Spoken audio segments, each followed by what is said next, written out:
Hello everybody. I've been trying to make this video all day. I ran out of light. It's dark now. Some of this is not going to be dark. Some of this is going to be dark. It's going to be mixed together to try to make the video the way I want it. Comment said, and other people said, that your problem would be helped with a return line. So I did that. It doesn't look pretty. Eventually I'll have the line that I ran to the front down here where it belongs, but this car is not a stock frame. It's got plate over it in certain places, and there's not enough room for a second line to go through the hole back here. So for now, it's having to run over the fender. It looks terrible, but it's maybe fixed. Anyway, I hope you guys enjoy this. It messes with fuel line, it messes with a shifter, and a couple other things. So, here we go. The only reason I hadn't already done a vapor return fuel filter is I was trying to keep the engine the way it was. Dad didn't have a return filter on that car, but that didn't happen back then. You didn't have gas back then that had ethanol in it. This isn't even the hottest of the summer. This is like 80-degree days, and I can't drive it, and it's not even hot yet. So I'm having to switch up some stuff. That's just the way it's going to have to be. All right, so we're not going to talk about how I feel about that, as long as it works. So I'm not able to run a line through that. So for now, everything's zip tied. It's just a piece of copper, you know, copper.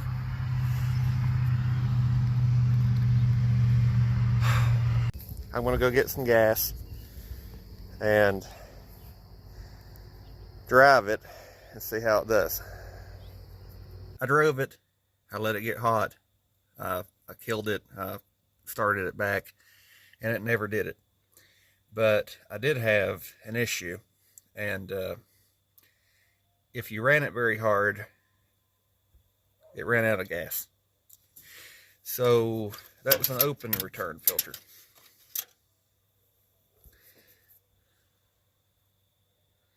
That is a 80 Holley jet that I have wedged down in this fuel line. I think that should be enough. With that fuel pump and this engine and stuff, a 1/4 inch is just a little bit too much return. So I want to put that back on and then let it run for you.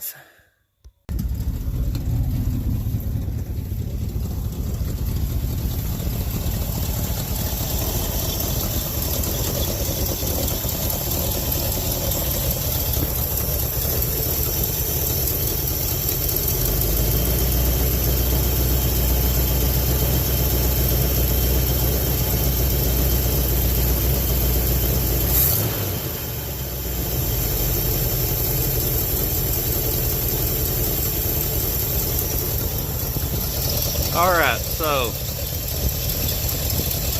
it'll idle up when it warms up. Feed line, fuel pump, return filter, carburetor, return line.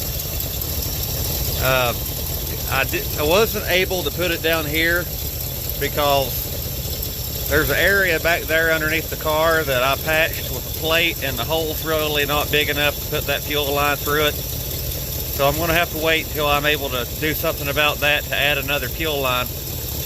But for now, I ran it over here You can see the piece of copper down through there. It's an old piece of copper.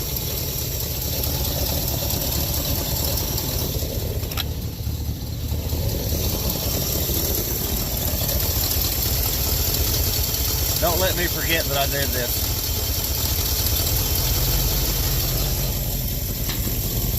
Alright, so it's an old piece of copper.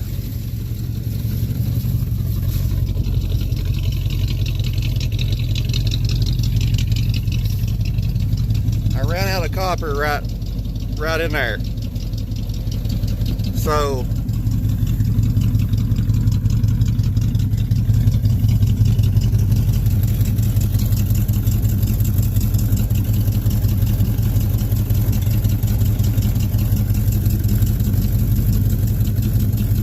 you can kind of see the line.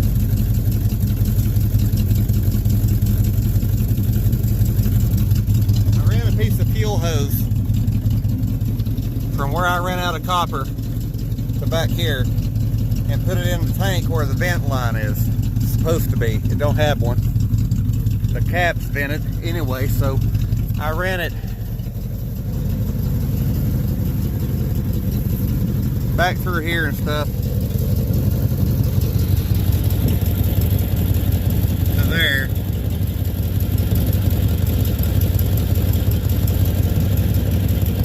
It ran up through there. I haven't cut the zip ties yet.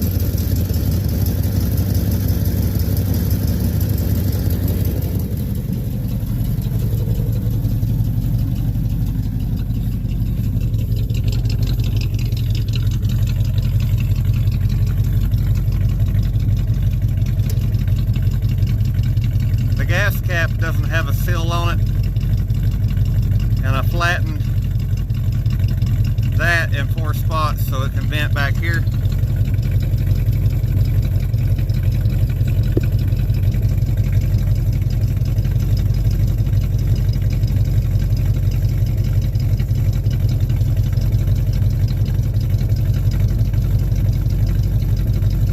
You see the gas towards me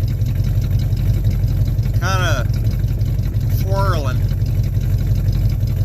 That's with that 80 jet.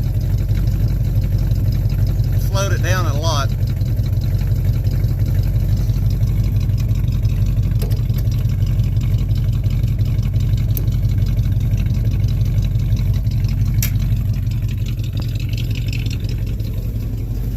So it's got to return now. Now, the reason I did this, it wasn't exactly your conventional vapor lock issue. The reason I did this was a boiling the gas in the carburetor issue. And I think I figured out what caused that. The other fuel pump, see, you can see I had to put a new fuel pump on it. The fuel pump that had been on this for years, that my uncle had taken off of this car and put on that engine when it was in his truck, finally started leaking out the bottom of the pump. So I bought a new one, but the other pump was pretty well worn out, and after you killed it, after a minute or so, you didn't have fuel pressure anymore. The check valve in the pump was worn out. So after you killed it, it lost pressure after a little bit and didn't do what this one was doing. That fuel pump, that check valve's working good in. So you would still have pressure between the pump and the carburetor. When you killed it, it still had that pressure, and after it sat there for a few minutes, the gas from the carburetor would boil. And when gas boils, floats sink, and when the floats sink, it lets the gas from that fuel line go back into the carburetor and just floods the shit out of it. So the only reason I'm running this is not, it's not vapor locking down here. The only reason I'm doing this is because it's boiling the gas up here, and the pressure still being there is letting it flood the engine. Since it's able to lose pressure now, it shouldn't do that. Or at least not as bad. If that made any sense to all of this. I hope it did. That's not saying that the carburetor won't vapor lock eventually or something, somehow.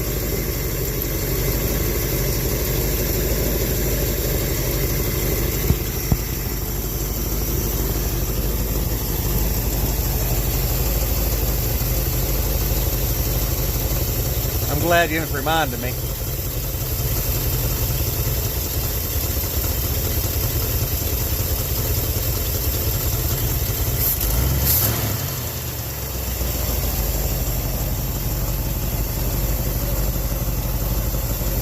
That honestly sounds about right, but let's see what the tag says that is.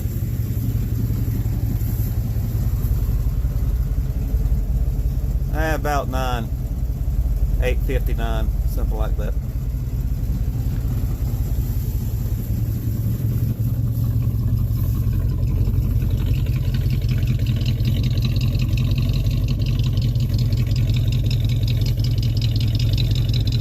By the way, it's 11 o'clock at night right now, and I'm sure my neighbors love me. So,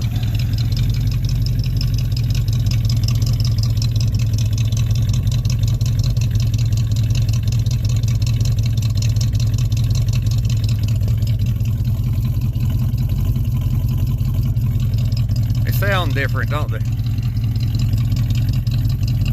This one's deeper. That one's a little raspier.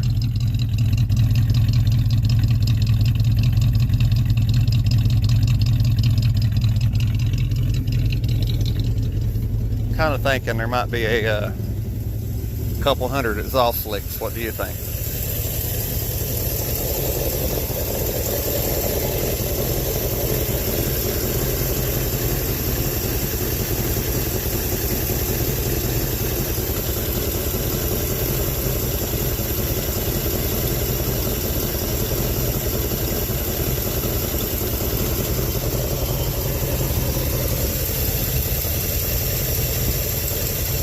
I'm feeling it pulsing here now, and I didn't before. So it's actually got, you know, pressure behind it.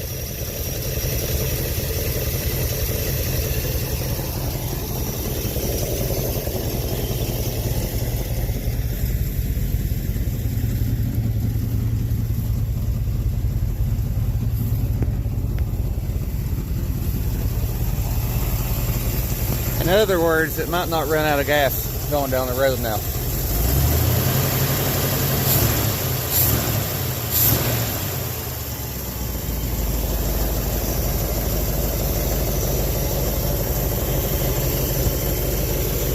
But let's do a test real quick.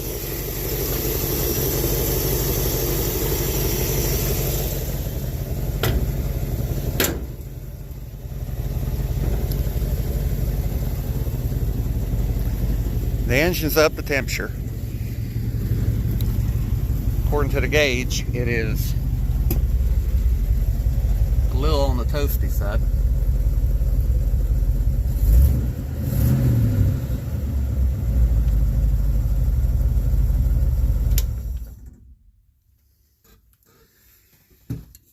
Here in about 3 minutes, or 5, of course, I'll come back over here and try to crank this. 5 minutes or so, which before was enough to let it do that. The reason I'm showing this is the same reason I'm telling this story.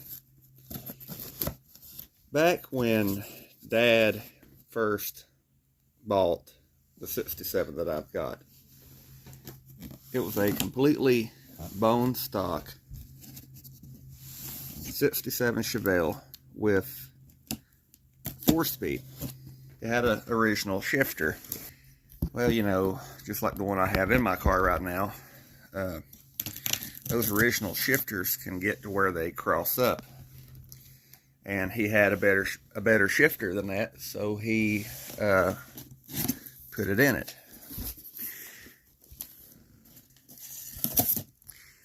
It wasn't a Hurst, it was a Mr. Gasket.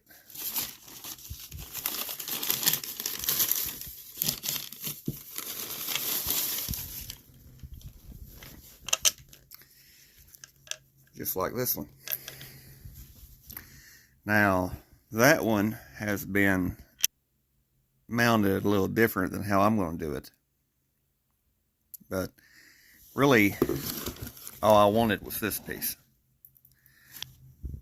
I have an adapter plate, but if I can't use that adapter plate, I'll make one if it comes down to it. The reason I wanted a Mr. Gasket shifter, because that's the way that it actually was. And I enjoy getting to relive stuff like that. I never got to live it, so to live stuff like that. If that made any sense to you. So, you know, yeah, it's got a stock shifter in it right now, but that's not what I wanted. And yeah, I could have put a Hurst in it, but that's not what it had. It had a Mr. Gasket in it, which is actually quite a bit harder to find than a Hurst, because I reckon they quit making them. You can still buy a Hurst. Alright, it's been 5 minutes. I'm just going to crank it, see if it runs. If it does, I'm going to kill it. There's a skunk around here somewhere. Alright.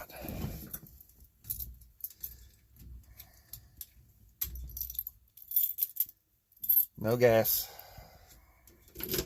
Fingers crossed.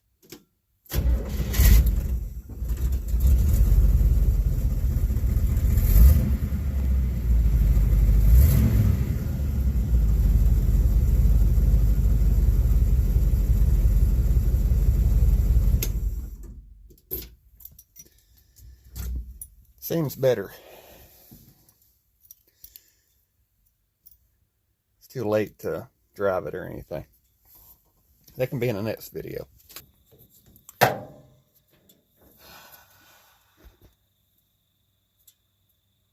That's pretty warm.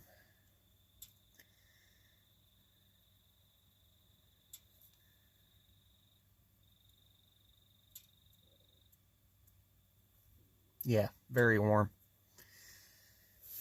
But the front's colder than the back one. Before, it wasn't like this. The fuel filter's cold. I mean, it's warming up now because it's surrounded by hot shit and it's not flowing, but the fuel filter's actually cold. This line's cold. That line's cold. That makes a difference, that's for sure.